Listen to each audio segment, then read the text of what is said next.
set up here, but go ahead. Yeah, I'm here. It's COVID. We were just talking about that. You are here. That is what counts. All right, thanks. Good to see you. All right. We are ready to start to go live. And we are live. Thank you everyone for joining this evening.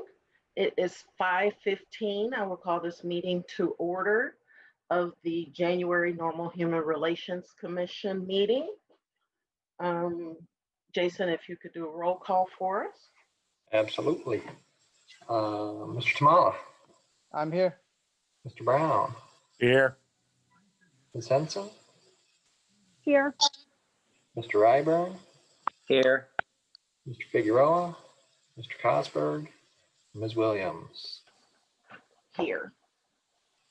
I'm not aware of any public comment, so we will move forward to the action item to. Janessa, if you could read that declaration real quick. Thank you. It's sitting right here. The governor has issued a disaster declaration related to the public health concerns caused by the statewide COVID-19 pandemic.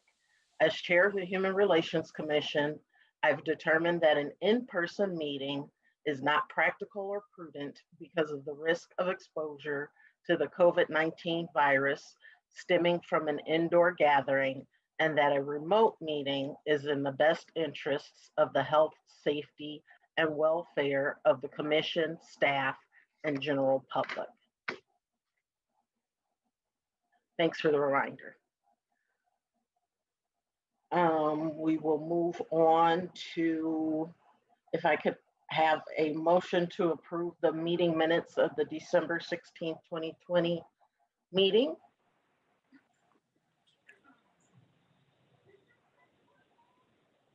I move that we accept the minutes from the December meeting. I will second. This is Janae. Thank you. It's been properly moved and seconded that we accept the minutes of the December 16th, 2020 meeting.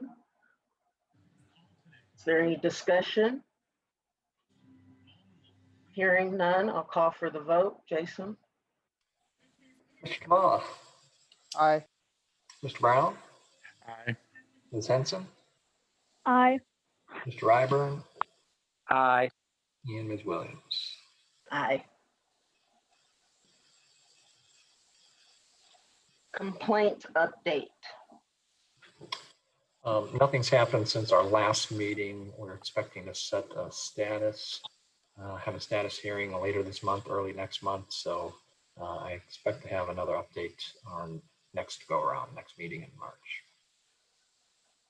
Okay, thank you. I am not aware of any unfinished business. Does anybody else have any they'd like to add?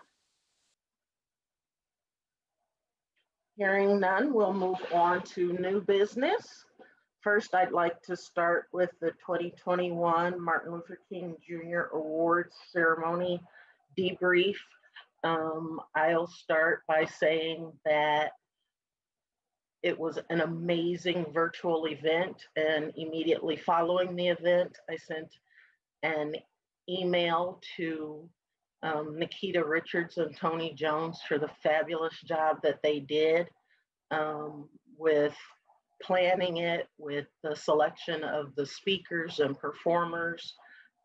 Tony was instrumental in getting the nominations for even the Normal Human Relations Commission online so that we were able to view them electronically, and as well as capturing the remarks from the winners from Normal and pulling the video together, which was absolutely phenomenal. Does anyone else have, oh, and I will also share that I have requested a joint meeting with the Bloomington Human Relations Commission for either February or March. and am awaiting word on their schedule and their interest in having a meeting. The purpose of the meeting would be to begin planning on the 2022 awards ceremony, as well as discuss the Social Equity Summit and any best practices between the Bloomington and Normal Human Relations Commissions. I'd be interested to hear anyone else's comments, thoughts for this year's ceremony. This is Jay. I can kick it off. I echo with everything you have said, Janice, and also thank you so much for sending that email. I'm like, wow, you're ready to, you're so proactive. And I'm like, okay, I was really sort of pleasantly surprised to see the email immediately after the event. So that's awesome. Thank you. And I echo with the way it has been handled, and it's the video is very professional. I really loved it. I'm also surprised that I think we wrapped up everything in like 15 minutes, right? I mean, so of course we have missed the in-person thing and all those social things that we could have, but yeah, it was a sweet and short. And I think one thing that I was going to say, I was reading somewhere in the Pantagraph about the number of people that may have tuned in. I think it's probably less than 100. They might have combined both the Bloomington and Town of Normal YouTube videos together in terms of how many were you viewing. The number probably is kind of a low, but I think the good news is that it's a recorded session. So we will have an opportunity to share that with the communities so that they can see them at their convenience. And the beauty of that is, if they want to see a portion of the video, and they're able to, rather than spending the whole time if they don't have time. So at least there's a positive side out of it. So, and again, thank you for the note, and also thank you for your reaching out to them proactively about meeting together. That's all. Thank you. And oh yeah, one last comment. I'm also pleasantly surprised the maturity that Erin has shown in her remarks. She's pretty amazing. So we should be proud to select these leaders for these awards. Thank you.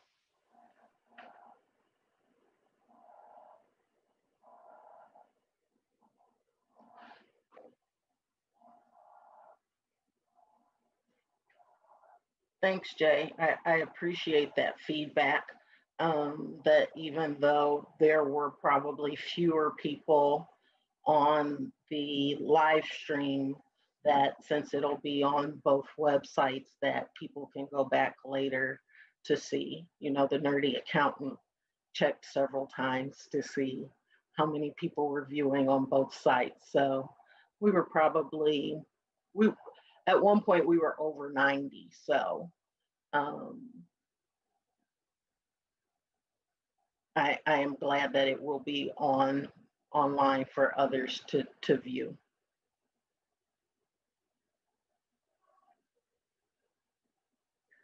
Any other comments?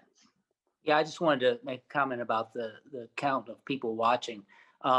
Previously, when it was in person, you bought a ticket to go to a seat. So a family of 5 might buy 5 tickets, but when you have somebody watching a video, there might be a family of 5 watching it on an iPad or something. So the numbers might actually be higher than what it would immediately reflect there. And I thought it was excellent as well.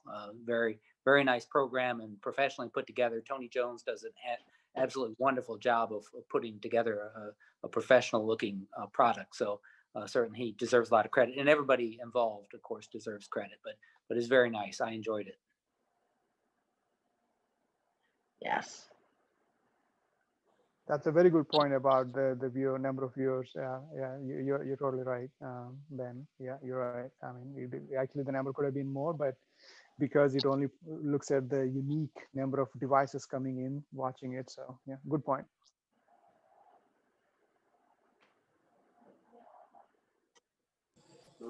Yeah, and I'll just mention from my point of view, again, Tony was a joy to work with behind the scenes, and Nikita getting in as late in the game as she did was able to just take over and do what she was able to do to make this go off with, seemingly without a hitch. And oftentimes any issues I would raise, they had already thought of, and so kudos to them for putting on a good performance.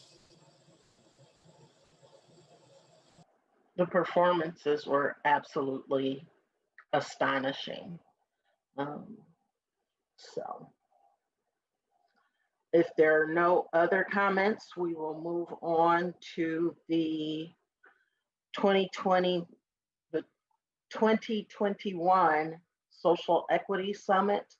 That was something that the first annual one was held in 2019. We decided not to host it in 2020, given the pandemic. I've asked Jason to put it back on our agenda just so that we don't lose sight of it. I think previously we had discussed hosting it, instead of it being a 2-day event, that it would be a 1-day event on the first Friday in October. Does that still work with everyone? Does everyone kind of remember what that was? I think we have the opportunity to tweak what was done previously, which was a series of plenary sessions as well as breakout sessions. And that seemed to work well. And then there was a keynote speaker. I think no one knows what October will look like, but I think it is something that, as the Human Relations Commission, we most definitely can and should move forward with it to give community members a place, an opportunity to come together. One of the other things we had discussed in debriefing the 2019 session was finding a way to get more buy-in and participation from the community, which is why I wanted to start talking about it in January. If you have any thoughts, I know there are a number of organizations that I'd like to reach out to. The other thing we can do with making it 1 day and on a Friday is structure it such that there's perhaps the keynote speakers in the evening, so that those who can't get off work have the opportunity to attend and participate.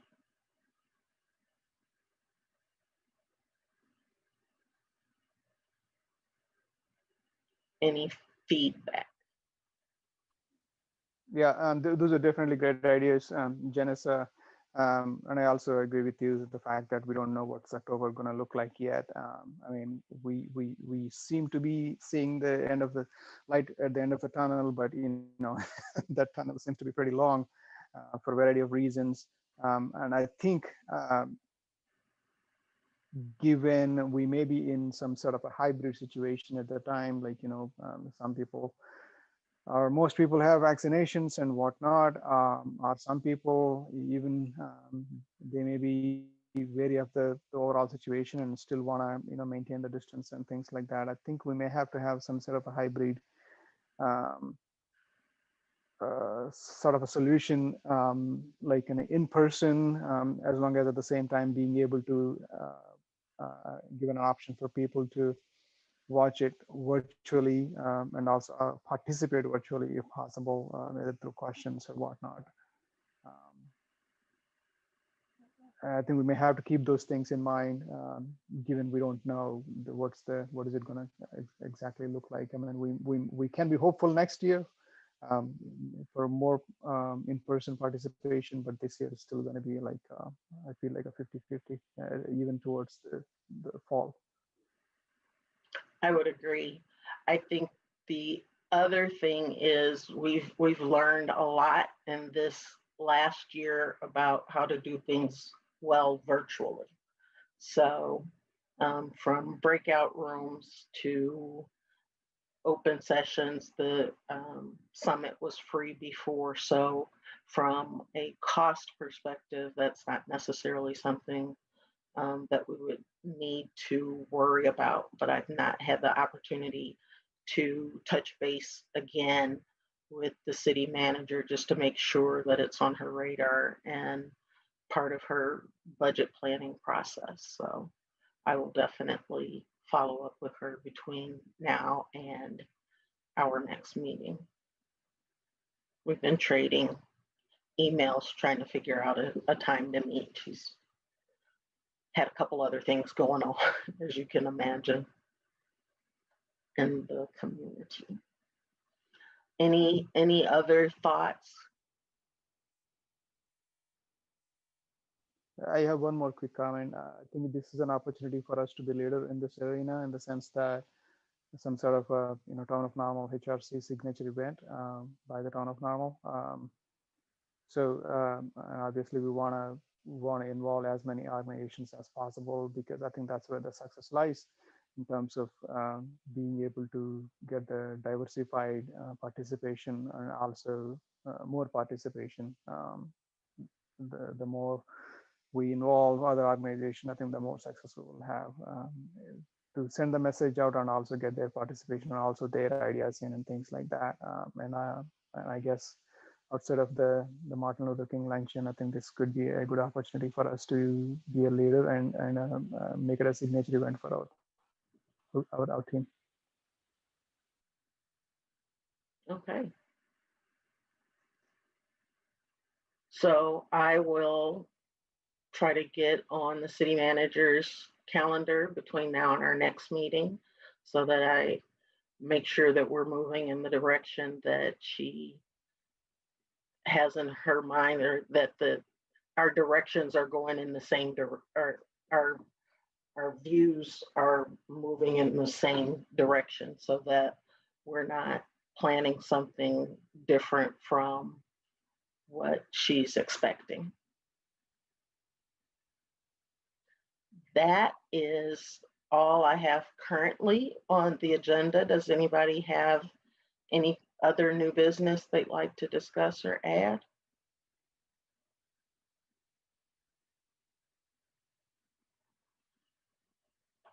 Okay, any upcoming activities and events? It's still been kind of quiet and lots going on, but more virtually than not. Definitely want to wish now Judge Carla Barnes a congratulations for being appointed judge in McLean County on I believe it's the 11th Circuit Court of Illinois. I was doing some reading on that. She is, out of 12 judges, she's the first African-American female judge for this particular circuit. And the court is now, out of 12, I think, there are only three females, and she replaced a male. So bringing additional representation to the bench is something that's very important in our community. Also, I think I'd be remiss in not mentioning the historic inauguration of President-elect Biden and Vice President-elect Kamala Harris. I think she'll bring definitely a different view to the highest office in the land. She's already bringing great attention to Black Greek letter organizations and historically Black colleges and universities. So hopefully we will see a more civil discourse in our country. I think diversity of thought is good and needed, but I am definitely looking forward to civility.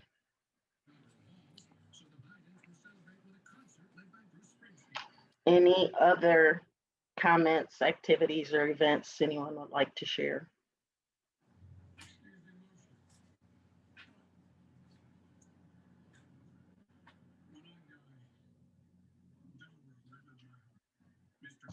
We are an efficient bunch.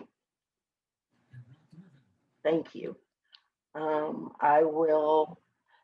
Our next meeting is scheduled for March 16th, 2021. We don't currently have a meeting scheduled for February unless there is,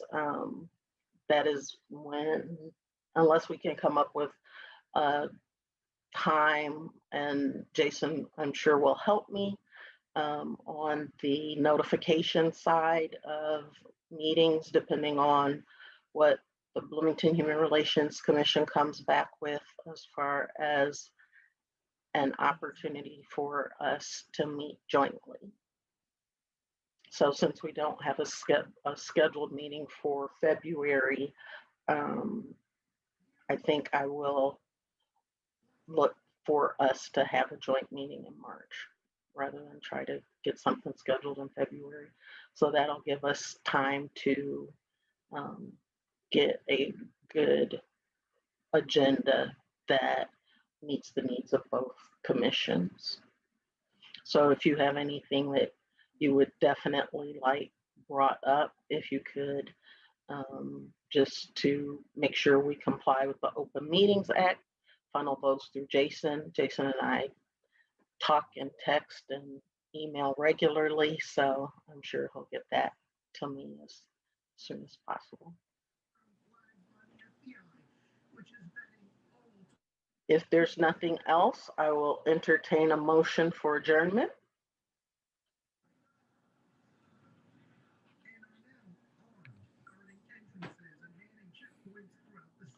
Tough crowd. So moved. Second.